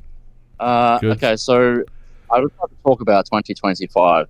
What would be your dream off-season for the Crows? Like changes and of course, like players, like what players we're going to get rid of. What would be the dream scenario, guys? Well, for me, it all revolves around the coach, mate. And it's not going to happen, but you asked for my best case scenario. I think that Matthew Nix, at the very least, gets the sack. Neil Barn comes in as a board member 3 days a week and a consultant to the general footy operations manager. Whatever happens with assistant coaches is up to the new coach, but I hope that new coach would be Nathan Buckley. And I hope we don't go for Sid Draper with our number 1 pick, because there are better players than him. Well, I endorse everything that's been said, but I would. Now, you did say at my dream situation is to bring a ready-made class midfielder, because it ain't going to happen, but a ready-made class midfield in there who's better than all the midfielders we got now, that who could just, somebody of the calibre of a Walsh or a Cripps or something like that. But that's dreaming. You won't get them. But you did ask me for my dream situation. In other words, to have that quality midfielder, absolute quality midfielder, which we haven't had for many, many years now. And we have make-do midfielders. And, I'd just like to have quality midfielders and then also draft a really quality midfielder on top of that. And so that midfield becomes a weapon and not, as it often is, a liability. Well, Macca, that's definitely a dream because there's no quality A midfielder available. Well, Davey Gignac hasn't signed up yet, but I think he'll resign with North. They've got enough going for them at the moment for him to say, "Oh, I'll give it another few years," because they've got probably one of the best coaches in the league there. And then look at their team, how they're forming. They're building from the midfield out. And they've just got some stars there, and they could be better than us next year. Like, that's how bad we are right now. I've given up hope. Like, but after listening to Adam Kelly's interview, Mordot, you're failing to consider one thing, or let me clarify something. Why do you think that is? Do you think that's because of personnel, or do you think that's because of coaching? That's coaching. It's 100% coaching. It's there's enough good players in our team for us to be contending for the 8, not to be contending for a premiership, but to be contending for the 8. It's we've definitely stuffed up the drafting in terms of getting quality midfield talent into the club. Okay, yeah. but we can still be getting better performances and trying to make the 8 than what we are now, and the philosophies of these coaches, it's just unacceptable. We have a football person in our club called Mark Rasciuto, a premiership player, a former captain, right? And he's just sitting on his hands watching this incompetent fraud drive this club into the ground. It's embarrassing. Every other club is laughing at us. I go on Big Footy and I read the AFL, the general thread, and all these clubs, posting on our game day thread saying, Matthew Nicks is the worst coach in the league. Like, how can this guy even stay in another game? Like, it's embarrassing. The philosophies, the way he talks after games. The moves he doesn't make in game, and the selection policy all year, it just can't continue. And I mean, it's going to be probably 70 losses at the end of this year, right? You just can't take a coach of that loss record into another year. You just can't. That's why before I'm saying that they've got to cut the cord after the last game of this year. They've got to sack him in that last week. They just can't continue with this guy. It's okay. It'll be okay if we were losing, but he was doing the right thing, playing the right players in the right positions, giving Curtin, game time. Like, that was embarrassing. Like, how can you bring a guy on with 3 minutes left in the game? That is a sackable offence alone. Like, how many things has this guy done wrong this year? That's just disgusting. Like, totally agree, mate. Totally agree. It's so frustrating, guys. Like I've lost hope. I've lost hope in the club. There's no hope. The Adam Kelly's interview on Friday was disgusting. That guy trying to... You could tell Rowe was absolutely pissed off when he asked that question about Lachlan Murphy. And the response that Adam Kelly gave is disgusting. Adam Kelly and Matthew Nicks are wrapped around each other's little finger. They're best mates. Right, and the stuff they come up with is just disgusting. Like, it doesn't make any sense. The one thing that Adelaide is very, very good at is all singing from the same hymn book. Ian Shuttleworth has got a very tight control over the message, and the boys certainly know what the message is, and that's why you hear the same thing come out of different people's mouths, even down to our senior players when they're trotted out to media as well. That's one thing that they're very, very good at. But I'm with you, mate. There's just no excuse for some of the things that have been going on, and there's a portfolio of evidence that tell. And the big question that we had on this podcast at the start of the season was: does Matthew Nicks have the tricks to get us to the next level, and the resounding answer, in my opinion, is a big, fat, smelly no. 100% agree. Yeah, I think you're very good, actually, Baldock, with what your complaint was and your comments were. They were very good, and I don't disagree with any of them, actually. I think Fiend's in the same boat. If we had our way, if we had the power, we would beat Nixie out at the end of the season, very post haste, and get what we would have done as a quality coach that would take you to the next level. As I said, I think the guy he was good for what he was supposed to do, but he can't go any further than that. He's just showing it in lumps this year. No, I don't buy into that, Macca. I don't buy into that. That's rubbish, right? Any coach could have come in that had a bit of tactical nous and done the same thing that Nix has done. I don't buy into that. He was the bloody saviour of this club because he can build relationships. That's rubbish. Look at the way he's treating Dan Curtin. You reckon Dan Curtin and Matthew Nix have a good relationship? I don't think so. The guy, did you see the guy's face on the bench? He looked like he was about to bloody knock someone over. Right? It's. I don't believe this guy builds relationships. I don't know what this guy has done to make people believe inside the four walls that he is a competent coach. I don't know what he has done, but it's like bloody witchcraft, right? It's this. Everybody else can see it that he's a dud, a complete dud, right? But he's a very good talker, Morda. He's a very good talker, and in my experience, there are people that can talk a good game. No, I don't mean it makes sense. What I'm saying is he's got the gift of the gab. He uses a whole bunch of spin words and all the rest of it. He talks around in circles, but people that aren't paying enough attention to what's actually coming out of his mouth just see a nice guy, a good guy, trying his best, right? But I listen to these press conferences, and I listen to the one that we played earlier on, and yes, I know that they've got to trot out the standard lines, but it was evident to me that he actually was just talking complete and utter rubbish. And I don't know if that's what he's prepared to speak in public in the media, then what's he doing behind closed doors? Yeah, he's not the only problem though, Feen. You've got other coaches there that are just not able to do that shouldn't be in the job. But you know what I mean? We're in the ground, Feen. Like just look at our coaching panel. We can't sack everybody at the same time. That's why just sacking Nix is not going to bloody do anything. Yeah, right? I disagree with that. I don't think you can make a call on line coaches because so the line coaches haven't told Nix why are you making these decisions? They're yes men. Otherwise, we would have seen more changes. No, the line coaches could tell him, I don't think this is a good idea, Nix. Right? But how do you know that the line coaches aren't saying that and Matthew Nix is going, well, thanks for your input, boys?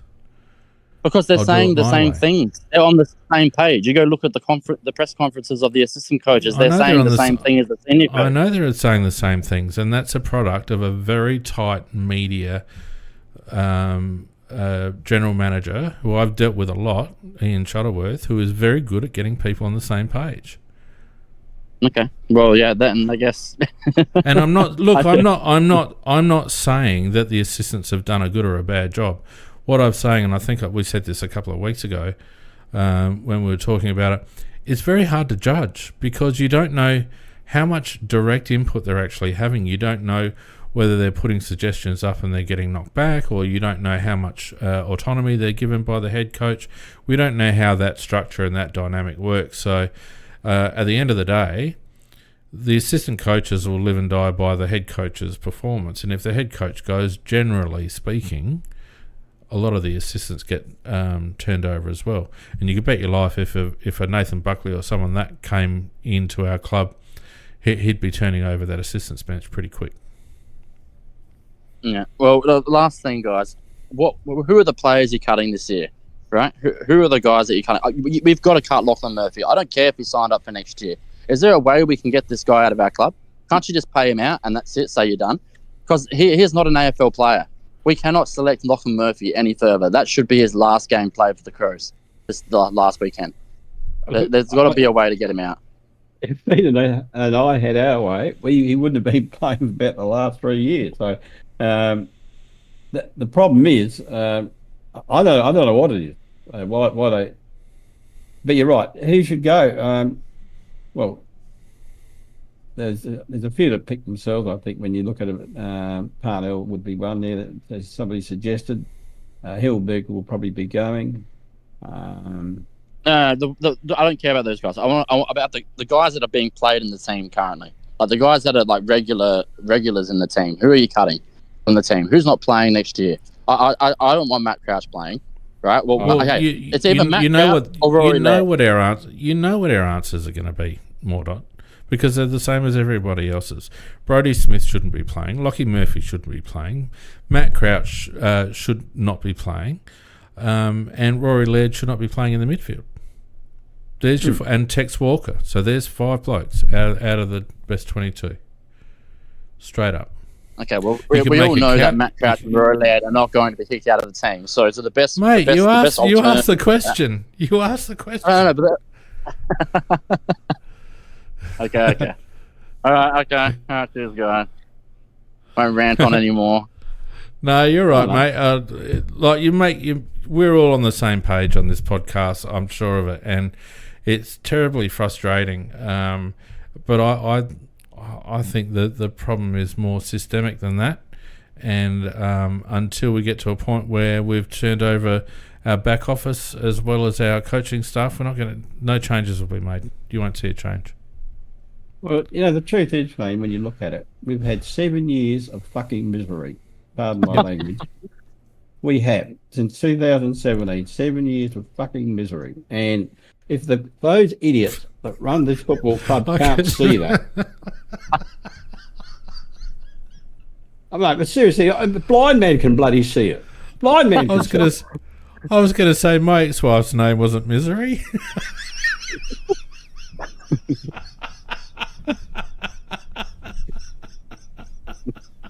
A blind man can see it. It's just bloody, it's there in front of us. Nice.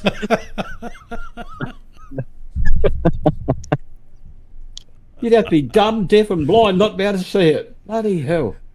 That's why I call Kelly and Nick's Dumb and Dumber. Those two. Unbelievable. Now Kelly was my ex-wife's name. Yes. Look, let's straighten up. We've spoken about this ad infinitum, and I don't want to bore the listeners too much with this because nothing's changed. I don't think the club sees as their primary responsibility to win premierships. I think at the moment, right now, the club is hell bent on getting back into finals footy, and I think that's their primary goal at the moment because they're seeing crowds decline and all that sort of stuff. And I think that, quite frankly, the club is happy as long as we're playing finals footy. Well, they're dumb as dog shit, mate. Really, seriously, because 7 years of bloody misery. In that time, you've got a lot of kids that have become conscious about football. And kids always go for the winners. They don't go for the losers. And Port Adelaide have been winning and we've been losing. So in that particular time, the growth of future membership is being determined that a lot of kids will grow up being Port supporters and not Crow supporters. And because of the fact that we have seemed to be bloody happy just drifting along like a bunch of bloody idiots and doing nothing for 7 years. That's a long time. It's a long time. The problem I've got with this conversation, Macca, is that we have it every week. And whilst nothing has changed, I don't want to bore people with the same stuff every week because I think everyone agrees. But let's talk about the controllables and what's right in front of us. So I think we all understand that the broken nature of the club and what needs to change and the position we're in at the moment. I just don't want to rehash it every week. Fair comment. Anything else, Mordot? You've been blistering this evening. Blistering. I thought John Olsen was supposed to be some hard-nosed operator, but apparently he's a soft cock as well. Isn't that right? Just fired a shot on the way out.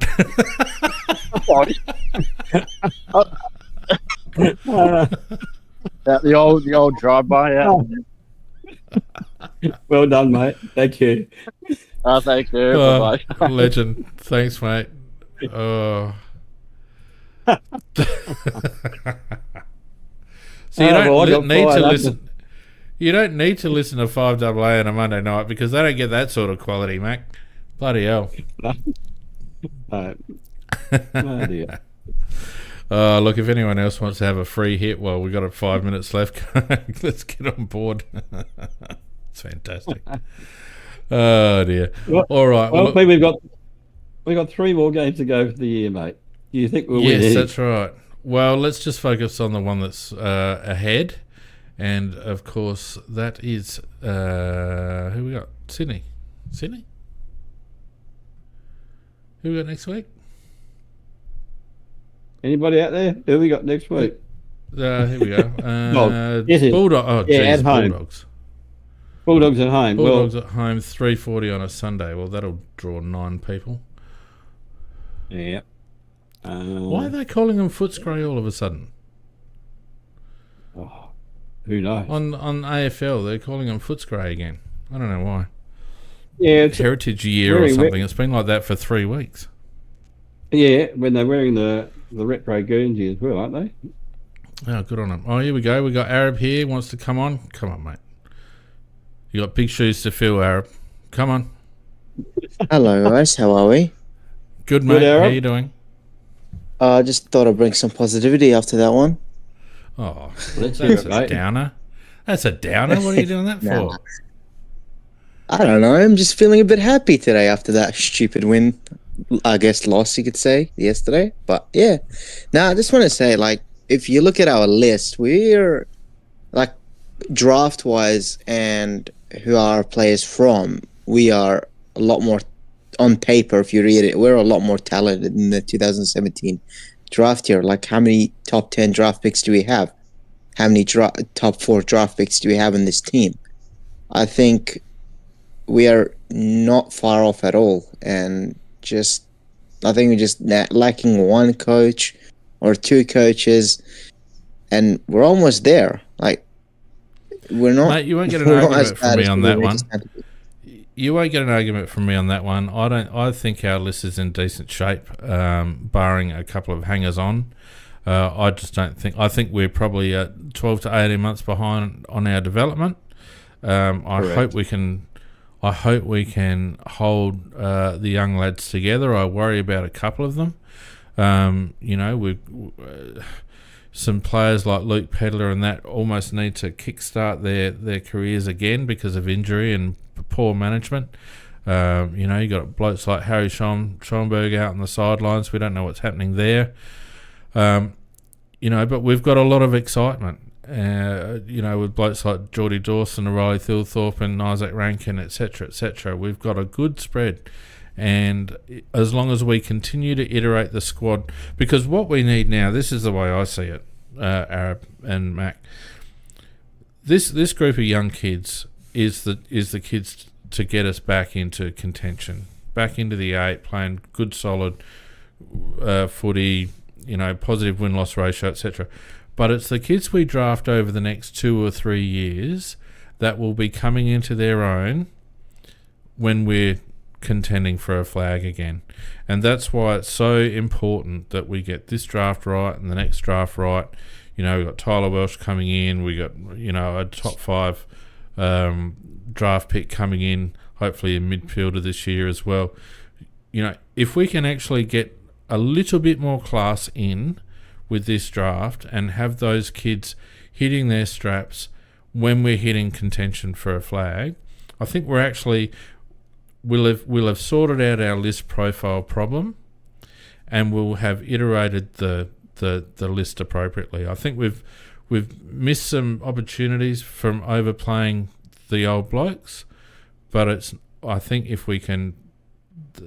that's why this is such a key off season, that blokes like Smith and Walker and these blokes need to be pushed on, because we need to make room for this next lot coming through. Yeah, totally agree. Totally agree. You know what's weird is if you look at how we drafted and the players we've drafted, we don't play the way we should be playing. We've drafted a lot of attacking players. For some reason, we're just playing a contested game when that's not the players we picked, like Isaac Rankin, attacking, Joshua Shelley, attacking, Zach Taylor, attacking, Jordan Dawson, attacking, Hinge, attacking. It's like our list is not made to be, head smashing team. It just doesn't make sense to me to why we draft these attacking players and we're not using them for their abilities. Well, that's the question that none of us can answer, and I don't think that question will get resolved until Matthew Nicks isn't our coach. Yeah. Unfortunately, I think that's right, because the players don't choose to play a certain way. They actually have a coach who tells them how they're supposed to play, and our opinion of Nicks and his judgment is not very good, and I think the results actually prove that. So. We'll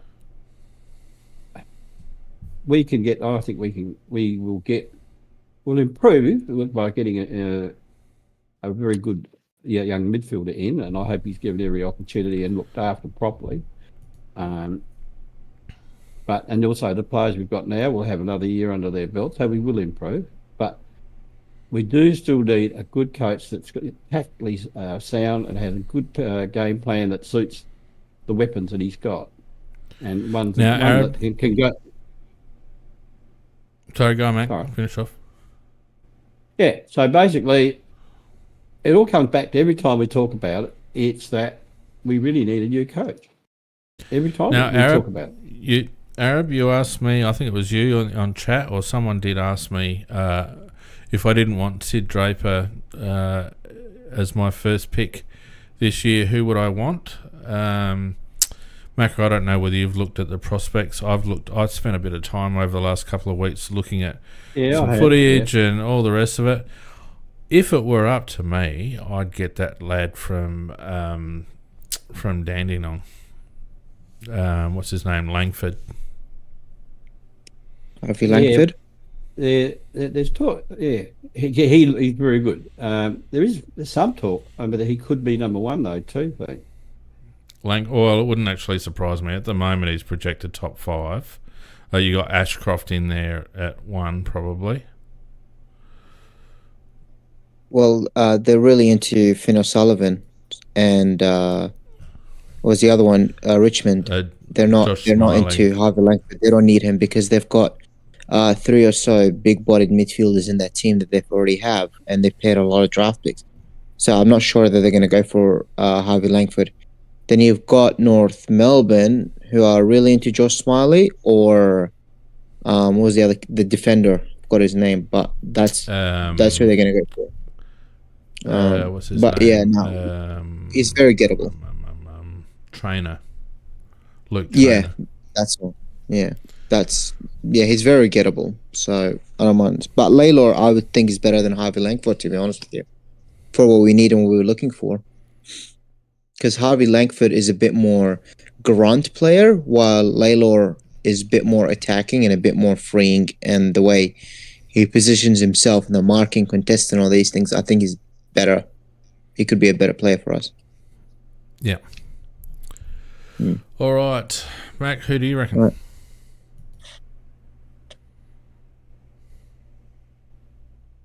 Where have you gone? Can't hear you, mate. Who, me or muted yourself? No, Macca. Macca, you've muted yourself. Look at him. Look at him just carrying on there. Macca, you've muted yourself.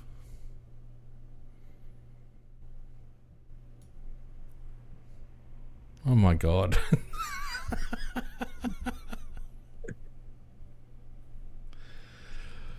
Oh, Macca. Macca. Nah, he's gone. All right. Thanks, Arab. We're going to finish up now anyway. So good on you, mate, for being on board. Thank you. Can't wait to see Craft's bot next week. Thanks, mate. Can someone in the chat tell Macca that we can't hear? Oh, there you are, Mac.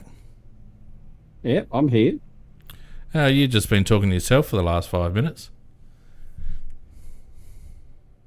Well, they've been answering me out there. No one can hear you. Well, they can now. Couldn't hear you. No, they said they could hear me. Some we couldn't could. hear you, mate. Well, that was We weird. can hear you. That was weird couldn't because hear you, mate. Arab and I could hear each other, and we couldn't hear you. That's very strange. I think something happened with Discord then.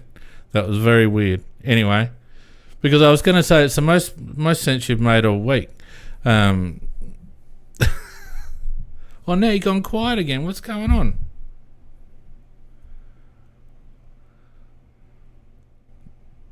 Nah, can't hear you, Macca. No, all right. Anyway, look, we've finished up for the night. Anyway, I can't hear Macca anymore. I don't know what's going on. There's something weird going on with our audio towards the end. So,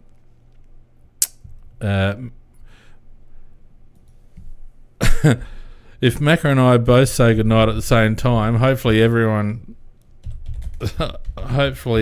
hears one of us.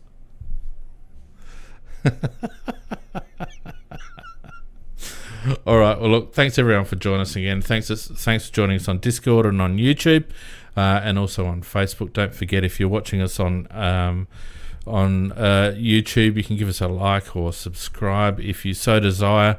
And if you appreciate our work and want to chuck a couple of bucks our way, there's that super thanks option, which I'm very grateful for the people that have used that already. Look at Macca just chatting away there. No one can hear what he's got to say. So yeah, thanks everyone for joining us and supporting us as always. Until next week, we'll say goodnight. I'll say goodnight on Macca's behalf because he's just chatting away there, and we'll see you again next time. Good night, everyone.